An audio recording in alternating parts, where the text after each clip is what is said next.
The Walker townhouse on the Upper East Side glows with chandeliers and crystal. Samuel Walker turns 30 tonight, and the room is packed with investors, board members, and polite smiles. Leah Cole stands beside him like a perfect accessory. She wears the champagne dress he picked, the color Isabella Petro always loved. Leah has learned to swallow thoughts quickly, quietly, without a face. She has done it for 3 years. Mrs. Walker. Someone says with a laugh. You look stunning. Leah gives the safe answer. Thank you. Samuel does not correct the title, he never does. It is useful to let people assume, useful to let Leah host, to soften meetings and smooth egos. She is not his wife. She is the woman who looks enough like someone else to fill the empty space. A gift table sits under a wall of orchids. Leah's gaze catches on a box at the center. Even wrapped, it is unmistakable, a limited edition crocodile Birkin. At 24, Leah once joked. If I ever own that, I can die happy. Samuel did not look up from his phone. It doesn't fit you. Now the bag is here, tied with a champagne ribbon, Isabella's ribbon. Leah walks closer before she can stop herself. Marcus Gray, Samuel's executive assistant, is adjusting ribbons with white gloves. He notices her and hesitates. Leah. He says softly. You shouldn't be here. Is that for him? Her voice is thin. Marcus swallows. No, it's for Miss Petro. The name hits like ice. She's coming back. Marcus adds, quiet and gentle. Tomorrow. Leah's fingers tighten around her glass. He told me she was gone. Marcus looks away. He told you what he needed to tell you. Leah turns and Samuel is there. Tall, immaculate, controlled. His eyes land on her with no warmth, only assessment. What are you staring at? He asks. Leah does not answer fast enough. His gaze follows hers to the gift. His expression hardens. Not yours. 2 words, 2 blades. Leah looks at him and the truth she has dodged for years finally stands up in the middle of the room. The dress, the parties, the way he lets people call her Mrs. Walker. She is set dressing. She is furniture. Samuel. She says, voice shaking. What am I to you? His brow creases. Not now. When then? In 3 more years. Leah laughs and the sound is raw. I'm your stand-in, right? Conversation thins. Heads turn. Samuel steps closer, smile polite but tight. Don't embarrass yourself. Embarrass herself. As if she is the only one here with shame. I changed my hair because you liked it on her. Leah says, louder now. I learned her music. I stopped drawing because you called it childish. I cooked what you liked, I hosted what you needed, and I smiled when you forgot who I was. I wanted that bag for 3 years, and tonight I find out you bought it for her. With her ribbon. Samuel's eyes stay cold. You're being dramatic. Did you ever love me? Leah asks. His answer is immediate, flat, brutal. No. The room goes silent. He continues as if listing contract terms. I told you not to expect anything. You stayed because you wanted to. No one forced you. For a second, Leah feels nothing. Only emptiness, clean and clear. She nods once. You're right. No one forced me. Leah unclasps the necklace at her throat, the one she later saw in an old photo of Isabella. She drops it on the marble at Samuel's feet. A small sound for something that held 3 years of her life. Then she pulls the pin from her hair. Her curls fall loose. She looks less like Isabella at once, and more like herself. Samuel's eyes narrow. What are you doing? Setting you free. Leah says, voice steady now. This stand-in game is over. She looks at him one last time. We are done, tonight. Leah walks out. She does not run. She does not look back. The doors close behind her like the end of a sentence. Outside, rain pours hard enough to sting. Leah keeps walking until a cab finally stops. Where to? The driver asks. Leah gives an address she has not spoken in 3 years. East 29th. Her old apartment looks the same. Cheap brick, narrow stairs, a door that sticks. Her key still fits. Dust floats in the air when she turns on the light. Sketchbooks sit stacked in a corner, a drawing tablet, a half-finished canvas. A life paused, waiting. She slides down the wall and sits on the floor, soaked and shaking. Her phone buzzes. Samuel. It buzzes again, then again. On the 4th call, Leah answers, voice hoarse. What? Where are you? Samuel asks, calm and annoyed. Does it matter? Leah says. Don't play games. He snaps. Come back, you're making a scene. I already made it. Leah says. It's done. A pause. Is this about the bag? Leah closes her eyes. Of course you think it's about the bag. If you want one, fine. Samuel says. I'll have Marcus get it. Just come back. The old Leah would have swallowed her tears and returned. Tonight, she hears the offer for what it is. A transaction. I don't want it. She says. I don't want any of this. Samuel exhales sharply. You're being unreasonable. Unreasonable. As if her heart is a spreadsheet. Leah ends the call. A hard knock hits the door. Leah, open up. Ella Moore pushes in the moment Leah unlocks it. Hoodie, sneakers, fierce eyes. When she sees Leah's dress and wet hair, her face softens. Oh honey. Leah tries to speak and fails. Ella wraps her in a hug, steady and warm. I left. Leah whispers. I finally left. Good. Ella says. I was terrified you'd never choose yourself. They sit on the couch. Leah tells her about the dress, the ribbon, Marcus's words, and Samuel saying no like it meant nothing. Ella's mouth twists. He kept you as a placeholder. Leah nods. I let him. You loved him. Ella says. That's not a crime. Staying now would be. Leah looks at her old sketchbooks. She pulls one onto her lap, flips it open, and finds a drawing she barely remembers making. A woman with ink wings folded tight. I used to draw every day. Leah says. Then start again. Ella replies. Not tomorrow, now. Leah takes a pencil. The first line is crooked, the second is worse.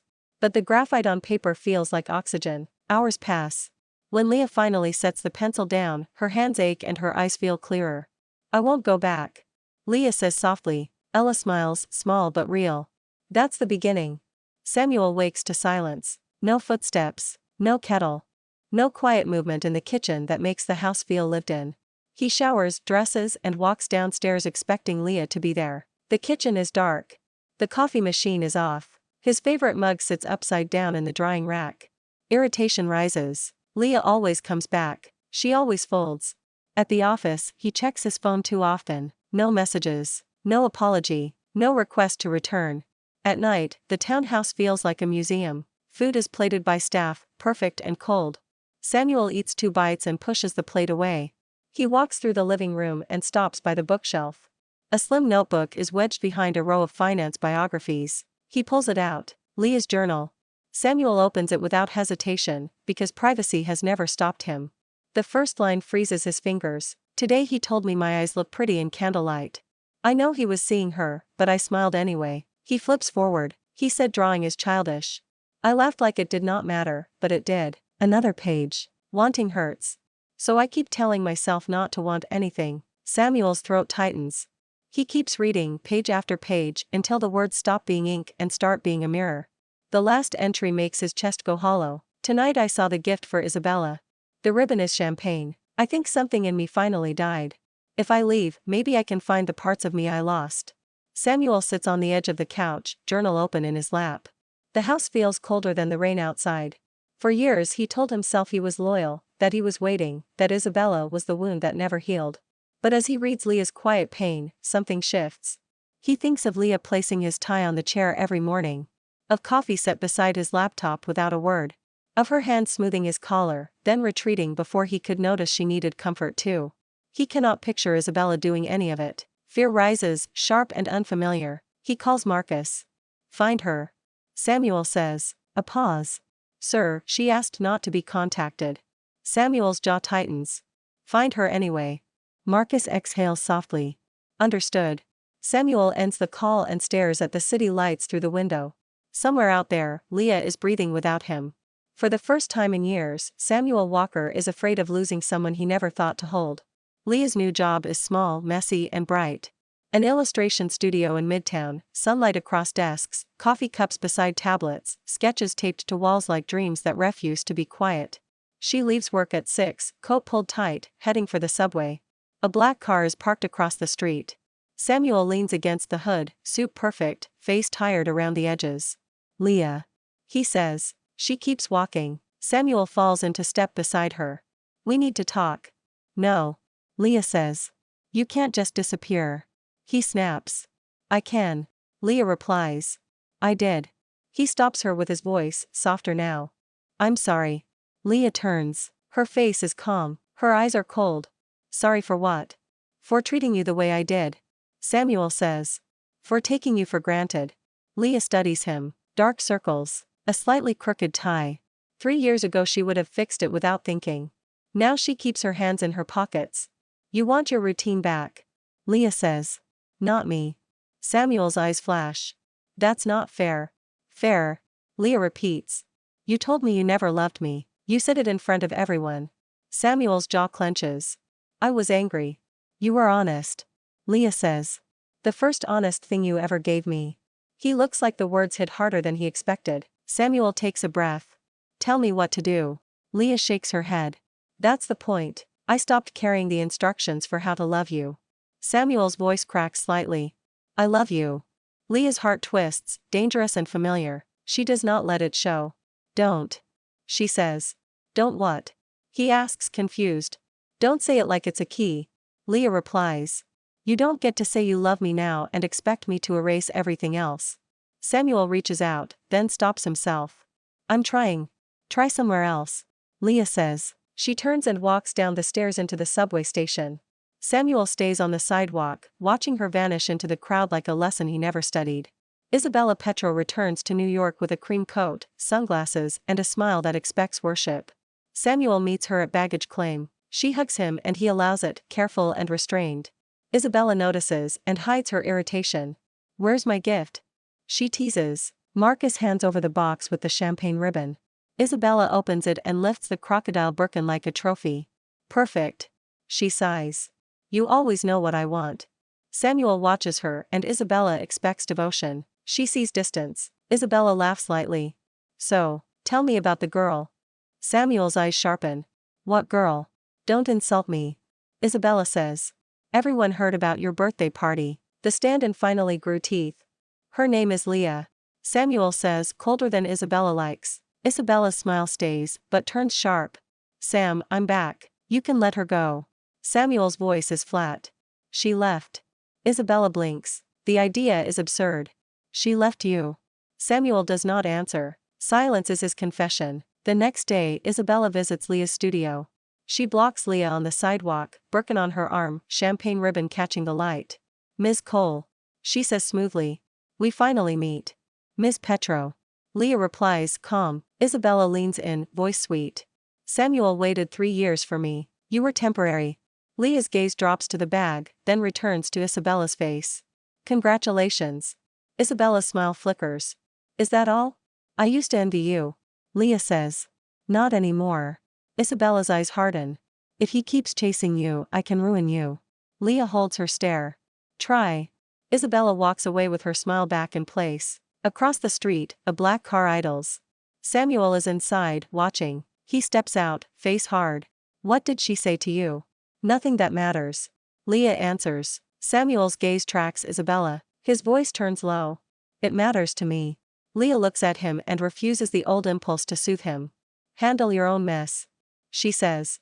Then Leah walks away again, leaving Samuel on the sidewalk, finally realizing that worship is easy, but love costs something. 2 days later, Leah's boss calls her into his office. We got a rush request. He says, nervous. 72 hours. Full campaign storyboards. The client is the Petro Arts Foundation.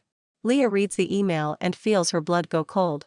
The message is polite, but the threat is clear. If the studio fails, her past will be fed to the media. That night, Ella paces Leah's apartment like a storm. She threatened your career. Leah nods, fingers stained with graphite. She thinks she can take my new life because she didn't like my answer. Ella grabs her phone. I'm calling everyone I know. The studio becomes a war room. Coffee, deadlines, aching wrists. Leah draws until her fingers cramp, then draws more. On the second night, Samuel walks into the studio without permission. The room falls quiet around him. I heard what she did. He says. Leah blocks his path.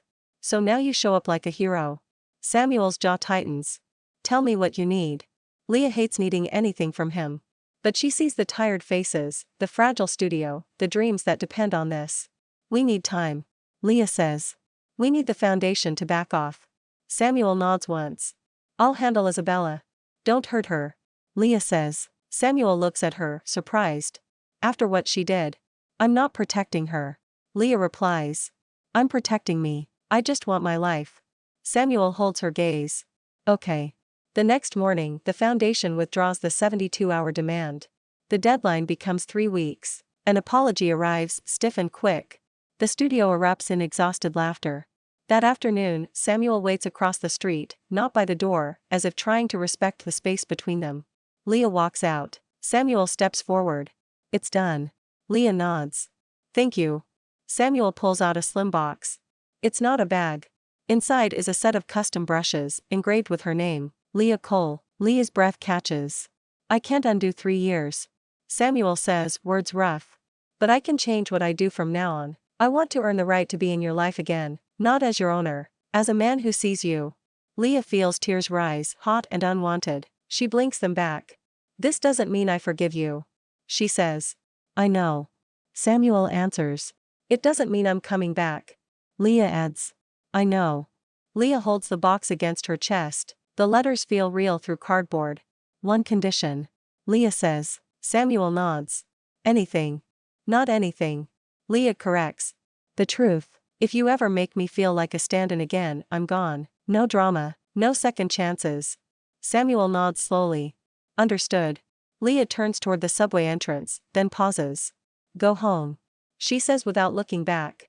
Learn how to live without me. If you can do that, maybe we can talk. Samuel stands still, absorbing the words like a verdict. Leah walks down the steps, the brushes in her arms. For the first time in 3 years, the future belongs to her. And somewhere behind her, Samuel Walker finally understands that love is not ownership. It is choice. Samuel tries to obey her. No calls, no flowers, no gifts. He lasts 3 days. The townhouse is too quiet. The kitchen stays dark. His favorite mug sits upside down in the drying rack, waiting for hands that will not come. At night, the place feels like a showroom, expensive and empty. In the guest closet, he finds a sweater Leah forgot. In a magazine stack, he finds a sketch she hid, as if her talent should apologize for existing. Marcus brings the weekly schedule. Sir, Petro Arts Foundation is sponsoring a museum gala on Friday. Samuel looks up. Isabella. Yes. Marcus says. And Leah's studio is providing event art. Leah's name is on the list. Samuel swallows. Don't tell her I'm coming. Friday, marble floors and polite smiles. Samuel keeps to the edge of the crowd, watching. Leah stands near a display of panels, explaining her concept to a curator. She looks confident, focused, like a person with a future. Not champagne, not costume, just her. Samuel takes a slow breath. He stays back. Isabella appears anyway, sliding close. Sam, you look distracted. Don't touch me. Samuel says quietly. Isabella follows his gaze and sees Leah. Her smile turns sharp. So this is why you have been acting like a stranger. Leave her alone. Samuel says. Isabella laughs. You can't control me. I can control what I allow in my life. Samuel answers. Starting now. Isabella shifts toward Leah. Samuel catches her wrist, firm. If you go to her, we are done. Isabella freezes, then pulls away with a glare and storms off. An hour later, Leah heads for the exit with Ella. Samuel moves near the doors, not blocking her path. Leah sees him and stops. Ella stiffens beside her. Samuel lifts his hand slightly. I won't follow you. I just wanted to say one thing. Leah's voice is flat. Say it. Your work is incredible. Samuel says. It's you, not a performance. Leah blinks, surprised by praise that has nothing to do with him. Ella snorts. Wow, compliments. Samuel looks at Ella. You're right to hate me. He turns back to Leah. I spent 3 years making you smaller because it made my life easier. I was wrong. I don't expect forgiveness. I'm not asking you to come back. I'm just telling you the truth. Leah's eyes harden. If you're asking for nothing, then stop showing up where I am. Samuel nods once. Okay. Leah holds his stare. Keep your word. I will. Samuel says. She leaves. For once, he does not chase. He lets the empty chair stay empty, and he sits with the hurt he earned. A week after the gala, a gossip blog posts a story about Samuel's birthday scene. The headline is cruel. The details are too precise. Leah reads it during lunch and feels her hands go numb. The comments call her a stand-in, a gold digger, a joke. Ella calls immediately. I saw it. Leah's voice is steady, hollow. Me too. At the studio, reporters start calling. David looks pale. Leah, what do we do? The old instinct whispers, hide, disappear, make it quiet. No. Leah says. We respond. Ella arrives with a laptop and a fury that looks like fire. We control the story. You tell the truth you can tell. They draft a statement. Short, clean, factual. Leah posts it under her real name, with her artwork. I am Leah Cole. I am an illustrator. My work is mine. My career is mine. I will not be defined by someone else's gossip. The post spreads. Some people attack. Some people, unexpectedly, support her. That night, Samuel calls. Leah answers, voice flat. What? I'm sorry. Samuel says. I didn't know she would do this. Yes, you did. Leah replies. She told me she could ruin me. A pause. I'm ending it. Samuel says. And I'm correcting the record. Leah's jaw tightens. Don't make it worse. The next morning, Walker Investment Group posts a statement asking the public to respect Leah's privacy and work, and warning against harassment. Later, Samuel faces cameras for less than a minute. A reporter shouts. Was she your stand-in? Samuel looks straight at the lens. She was a person I failed. She is a talented illustrator. Leave her alone. Then he walks away. Ella watches the clip beside Leah. I hate that he gets to look noble. Leah opens her sketchbook. He isn't the hero. Then who is? Ella asks. Leah puts pencil to paper. Me. The rumor does not vanish. But Leah does not vanish either.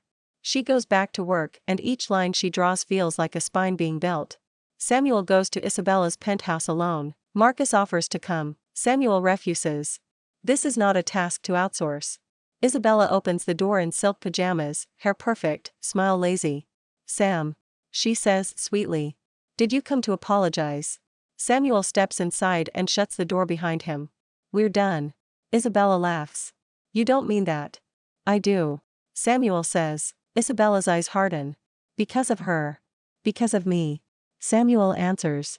Because of what you bring out in me. Because I used you as an excuse to avoid real life.